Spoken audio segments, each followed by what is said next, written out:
ఎలా ఉన్నారు, ఏం చేస్తున్నారు? హ్యాపీ, ఎప్పుడు హ్యాపీగా ఉంటాను. అలా చూస్తే అప్పుడప్పుడు ఈర్చిపడుతుందండి. దేనికండి? అంటే అలా ఎప్పుడు హ్యాపీగా ఉండే వాళ్ళు చూస్తే ఎప్పుడు ఒక ఏదో చేసేయాలి, వేరే ఒక హ్యాపీ ఇట్లా ఉండాలని అనుకుంటే బాగుంటుంది అనుకుంటాను నేను. అవునా? ఎప్పుడు అన్హ్యాపీనెస్ లేదు మీకైతే? మధ్యలో గ్యాప్లు వచ్చినప్పుడు కూడా కదా? అట్లా ఉండదు నాకు. గ్యాప్లు వస్తే నాకు అన్హ్యాపీ అట్లా ఉండదు. సినిమా ఏమన్నా పోయినప్పుడు చిన్న ఆ ఫీల్డ్ అనేది 100% అయ్యో బాగా కొట్టుంటే బాగుండేది అనే ఫీలింగ్ ఉంటుంది తప్పితే బాధపడి అలవాటు అయిపోయింది.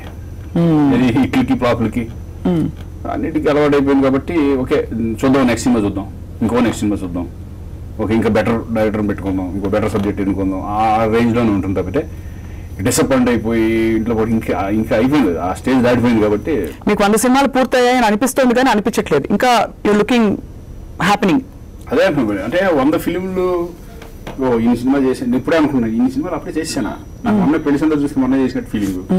పెళ్లి సందర్భం ఇప్పుడు ఆల్మోస్ట్ 1996 అంటే 20 years. One of your best films కదా రాజేంద్రరావు గారు. ఇంకా అటువంటి ఫిల్మ్స్ చాలా మంది ఇప్పుడు నాకు ఇట్లా బిల్లు అట్లా పెడుతుంటారు, సార్ పెళ్లి సందర్భం లాంటి సినిమా చేయండి అంటే నేను ఆ ఏజ్ మళ్ళీ అట్లా అటువంటి సబ్జెక్టు దొరకదు, మనం ఆ టైప్ ఆఫ్ లవ్ స్టోరీలు చేయలేం కాబట్టి పెళ్లి సందర్భం 2 లాంటి అటువంటి చేసి చేయొచ్చు అనే ఒక ఇది వచ్చింది. రాఘవేంద్ర గారిని అడిగాను నేను, సార్ పెళ్లి సందర్భం 2 చేసేద్దాం సార్, ఇప్పుడు అన్ని 2 ఎక్కువైపోయినాయి కదా, బాగుంటుందంటే సార్ నువ్వు తీసుకున్న సబ్జెక్ట్ నేను చేస్తాను అన్నారు.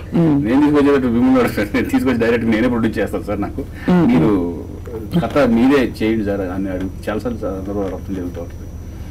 ఎలా ఉంది దాంతో వర్క్ చేసే ఎక్స్పీరియన్స్? ఆల్ హీరోస్ లైక్ చేసే డైరెక్టర్ అయినా నేను ఒక్కనే కదండి, ఎందుకంటే నేను చాలా మంది ఆర్టిస్టులు డిస్కస్ చేసుకుంటూ ఉంటాను. It's a cool director. So పెళ్లి సందర్భం కాకుండా మీకు బాగా గుర్తింపు తెచ్చిన క్యారెక్టర్ ఏది మీరు అనుకుంటున్నారా?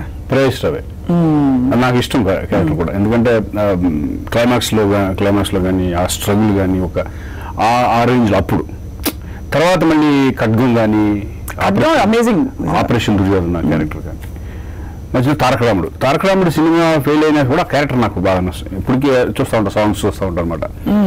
ఇట్లా కొన్ని ఉన్నాయి మంచి క్యారెక్టర్స్ ఉన్నాయి, ఫెయిల్ అయినా కూడా క్యారెక్టర్ గుర్తుండిపోయే సినిమాలు ఉన్నాయి.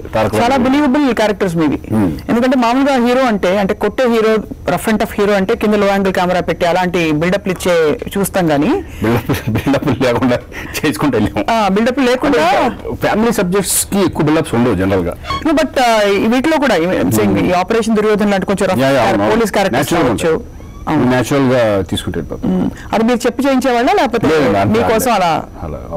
వాళ్ళు ఇప్పుడు పోసాని కృష్ణమురళి ఉన్నారు ఆపరేషన్ దుర్యోధన, ఏంటంటే గెటప్ ఫస్ట్ ఏంటంటే ఆ సబ్జెక్ట్ వినగానే నేను సూట్ అవుతున్నా ఈ క్యారెక్టర్కి, ఎందుకంటే political character, political inspector okay no problem, political క్యారెక్టర్కి ఎలా సూట్ అవుతాను అనే చిన్న డౌట్ కూడా వచ్చింది నాకు. చాలా పెద్ద క్యారెక్టర్ అది, మనం ఏది సరిపోతుందా, మనం చేయగలమా ఆ డౌట్ వచ్చింది. సరే అప్పుడు ఏం చేయాలని కూర్చొని ఒక పని చేద్దాం, గెటప్ మారుస్తే మనం కొంచెం బెటర్గా ఉంటుందేమో అనుకొని మొత్తం ముందు గుట్టిచ్చేసేసి మీసాలు తీసేసి ఒక పెద్ద చూసి ఇంటికి నేను రాగానే మన ఇంట్లో గుర్తుపట్ల లెగ్స్ బయట లోపలికి వెళ్తున్నారు. ఎమ్మెల్యే గెటప్ లాగా వేసుకొచ్చి ఇలా పెట్టుకుని మూతి ఇలా పెట్టుకుని కన్ను ఇలా పెట్టుకుని మనం వెళ్ళిపోతుంటే ఎవరో వచ్చారని లోపలికి వెళ్ళిపోతున్నారు. అప్పుడు అనుకున్నా ఓహో ఇది సక్సెస్ సెట్ అయితే ఇది పెట్టేద్దాం అని. ఇప్పుడు ఆగస్టు 12న ఎవరెవరికి మెంటల్ ఎక్కుతుంది చూడాలి, ఎవరికి మాకెక్కుద్దా ఆడియన్స్కి ఎక్కుందా. ఈ సినిమా చూస్తే పోసాని కృష్ణమురళి చేసాడా అన్నట్టుగానే ఉంటుంది ఇది. అవునవును. కరణం బాబ్జీ అని చెప్పి మేము శ్రీను చూస్తాం, అతను డైరెక్టర్, బేసిక్గా రైటర్ అతను.